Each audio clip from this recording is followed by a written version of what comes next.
ابو جہل کی لاش کیوں بولتی رہی؟ معرکہ بدر جب ختم ہوا تو حضور صلی اللہ علیہ وسلم نے صحابہ کرام سے فرمایا، ابو جہل کی لاش تلاش کرو۔ سارے صحابہ دوڑے۔ حضرت عبداللہ بن مسعود نے دیکھا کہ ابو جہل ابھی زخموں سے چور سانس لے رہا ہے اور منہ میں کچھ بول رہا ہے۔ حضرت عبداللہ بن مسعود نے اپنا کان قریب کیا تو ابو جہل بولا، اپنے نبی سے کہنا بسم اللہ الرحمن الرحیم۔ ابو جہل وہ بدبخت کافر تھا جس نے ساری زندگی رسول اللہ صلی اللہ علیہ وسلم کو تکلیف اور دکھ کے علاوہ کچھ نہیں دیا۔ فرعون اور نمرود کی موت کی طرح ابو جہل بھی ذلت امیز موت مرا۔ حضرت عبد الرحمن بن عوف رضی اللہ تعالیٰ عنہ سے مروی ہے کہ جنگ بدر کا میدان لگا ہوا تھا کہ دونوں عمر لڑکے معاذ اور معوذ رضی اللہ تعالیٰ عنہ میرے پاس آئے۔ انہوں نے مجھ سے دریافت کیا کہ چچا جان، ان لوگوں میں سے ابو جہل کون ہے؟ میں نے ہاتھ کا اشارہ کرتے ہوئے انہیں بتایا کہ وہ ہے ابو جہل۔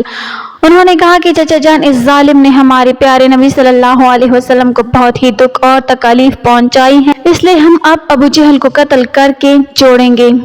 حضرت عبد الرحمن بن عوف رضی اللہ تعالیٰ عنہ فرماتے ہیں کہ جو ہی میں نے ان کم عمر بچوں کو ابو جہل کا بتایا تو وہ بچے بجلی کی رفتار کے ساتھ ابو جہل کی طرف بھاگے۔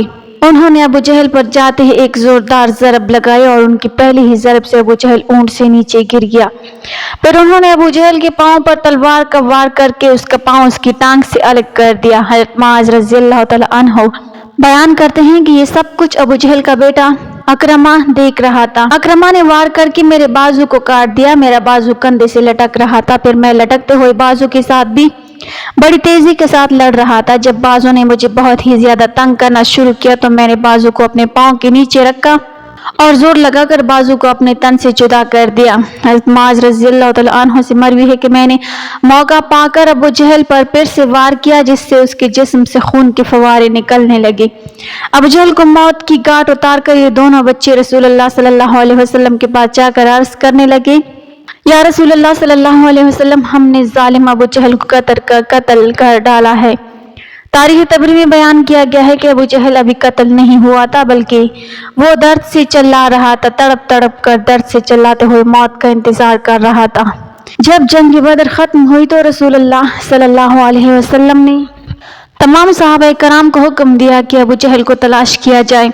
سب صحابہ کرام ابو جہل کی تلاش میں مگن ہو گئے۔ حضرت عبداللہ بن مسعود رضی اللہ تعالیٰ عنہ بھی ان میں شامل تھے۔ حضور صلی اللہ علیہ وسلم نے تمام صحابہ کرام کو ابو جہل کی ایک نشانی بتائی تھی کہ ابو جہل کے گھٹنے پر نشان ہوگا۔ صحابہ کرام رضی اللہ تعالیٰ عنہم نے عرض کی، یا رسول اللہ صلی اللہ علیہ وسلم، ابو جہل کے گھٹنے پر وہ نشان کس طرح آیا تھا؟ رسول اللہ صلی اللہ علیہ وسلم نے فرمایا، ایک دفعہ میں اور ابو جہل عبداللہ بن جدعان کے گھر دعوت میں شامل تھے۔ ہم دونوں میں کسی بات کو لے کر جھگڑا ہوا۔ میں نے ابو جہل کو زور سے دھکا دیا جس کی وجہ سے ابو جہل زمین پر گر پڑا اور اس کے گھٹنے پر گہرا زخم آ گیا۔ وہ زخم تو ٹھیک ہو گیا لیکن اس کا نشان آج بھی باقی ہے۔ حضرت عبداللہ بن مسعود رضی اللہ تعالیٰ عنہ فرماتے ہیں کہ میں میدان میں ہر لاش کو الٹا الٹا کر دیکھ رہا تھا کہ مجھے ایک جگہ پر ابو جہل زخمی حالت میں نظر آیا۔ میں اس کے پاس گیا تو میں نے دیکھا کہ وہ ابھی مرا نہیں تھا بلکہ زندگی کی آخری سانسیں لے رہا تھا۔ اس کے جسم سے خون کے فوارے جاری تھے۔ پھر میں نے رسول اللہ صلی اللہ علیہ وسلم کی بتائی ہوئی نشانی کو دیکھا تو مجھے یقین ہو گیا کہ یہی ابو جہل ہے۔ میں نے اس کی گردن پر اپنا پاؤں رکھ کر اسے زور سے گھسیٹنا شروع کیا تو وہ درد کے مارے چیخنے لگا۔ میں نے ابو جہل سے مخاطب ہو کر کہا کہ اے خدا کے دشمن، اللہ نے تجھ کو ذلیل و خوار کر کے رکھ دیا ہے۔ ابو جہل مجھ سے کہنے لگا کہ اس میں ذلت والی کیا بات ہے؟ میں تو اس آدمی سے بدلہ لینے کے لیے یہاں آیا تھا جس شخص کو تم لوگوں نے قتل کیا۔ اس نے مجھ سے دریافت کیا کہ بتاؤ اس جنگ میں فتح کس کی ہوئی؟ میں نے کہا کہ اس جنگ میں فتح اللہ تعالیٰ کے سچے رسول صلی اللہ علیہ وسلم کی ہوئی۔ پھر اس نے کہا کہ اے ابن مسعود چرواہے، تو بہت ہی اونچی جگہ پہنچ گیا ہے۔ دوسرا قول یہ بیان کیا جاتا ہے کہ حضرت عبداللہ بن مسعود رضی اللہ تعالیٰ عنہ نے بیان کیا کہ میں نے ابو جہل سے کہا کہ تیرا قاتل میں ہوں۔ ابو جہل نے کہا کہ نہیں، تجھ سے پہلے مجھے کوئی قتل کر گیا ہے۔ ایک قول یہ بھی بیان کیا جاتا ہے کہ جب ابن مسعود رضی اللہ تعالیٰ عنہ ابو جہل کے سینے پر پھر بیٹھ کر کہنے لگا، اے اسلام کے بدترین دشمن، تم تو فرعون سے بھی زیادہ بدبخت نکلے ہو۔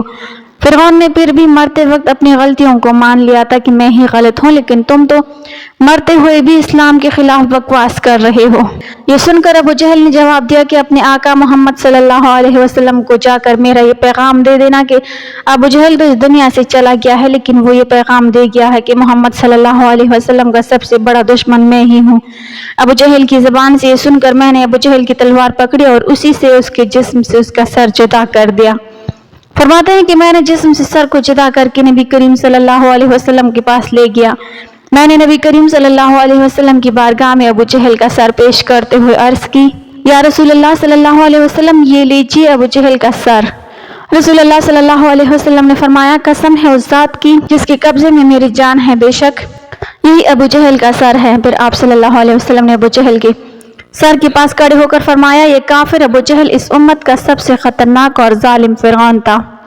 ہر امت میں ایک فرعون ہوتا ہے، جبکہ میری امت کا فرعون ابو جہل تھا۔ اللہ کا لاکھ لاکھ شکر ہے کہ یہ بدبخت ہلاک ہو گیا۔ روایت میں اس طرح بیان کیا گیا ہے کہ رسول اللہ صلی اللہ علیہ وسلم نے شکرانے کے نفل ادا کیے۔ آپ صلی اللہ علیہ وسلم کی فرمانے پر ابو جہل کی لاش سر اور قریش کے 24 سرداروں کو ایک کنویں میں پھینک دیا گیا۔ اس کے بعد رسول اللہ صلی اللہ علیہ وسلم 3 دن میدان بدر میں رہے اور جاتے ہوئے اس کنویں پر بھی گئے جہاں کفار مکہ کی لاشیں پھینکی گئی تھی۔ حضور صلی اللہ علیہ وسلم نے کنویں پر کھڑے ہو کر قتل ہونے والوں کو یہ فرمایا کہ اے کنویں میں پھینکی گئی لاشوں، کیا تم نے اللہ کے وعدے کو پورا ہوتے ہوئے پا لیا ہے؟ اللہ تعالیٰ کا وعدہ سچ ثابت ہوا۔ حضرت انس رضی اللہ تعالیٰ عنہ سے مروی ہے کہ رسول اللہ صلی اللہ علیہ وسلم نے آدھی رات کے وقت یہ ان تمام لاشوں کے نام لے کر فرمایا، اے ابو جہل بن ہشام، اے عتبہ بن ربیعہ۔ اسی طرح نبی کریم صلی اللہ علیہ وسلم نے سبھی لاشوں کے نام لیتے ہوئے فرمایا کہ کیا تم نے رب کائنات کا وعدہ پورا ہوتے ہوئے دیکھ لیا ہے؟ کیا تم نے اپنے خداؤں بتوں کا وعدہ سچ پایا؟ میرے اللہ نے جو مجھ سے وعدہ کیا تھا وہ سچ ثابت ہو گیا ہے۔ اس پر صحابہ کرام نے پوچھا، یا رسول اللہ صلی اللہ علیہ وسلم، آپ لاشوں سے باتیں کر رہے ہیں؟ تو حضور صلی اللہ علیہ وسلم نے فرمایا کہ جو باتیں میں ان سے کر رہا ہوں تم ان لاشوں سے زیادہ نہیں سنتے ہو، بس یہ لاشیں بول نہیں سکتی، سب کچھ سن رہی ہیں۔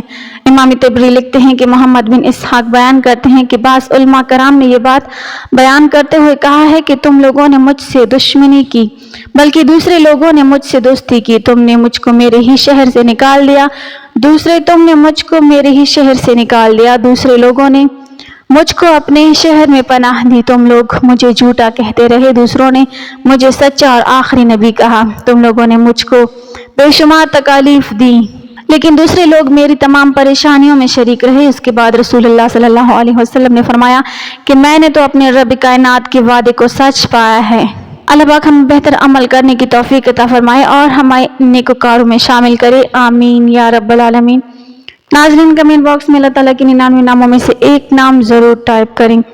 ویڈیو اچھی لگی ہو تو لائک کر دیں، چینل کو سبسکرائب کر دیں۔ ملتے ہیں اگلی ویڈیو میں، تب تک کے لیے اللہ حافظ۔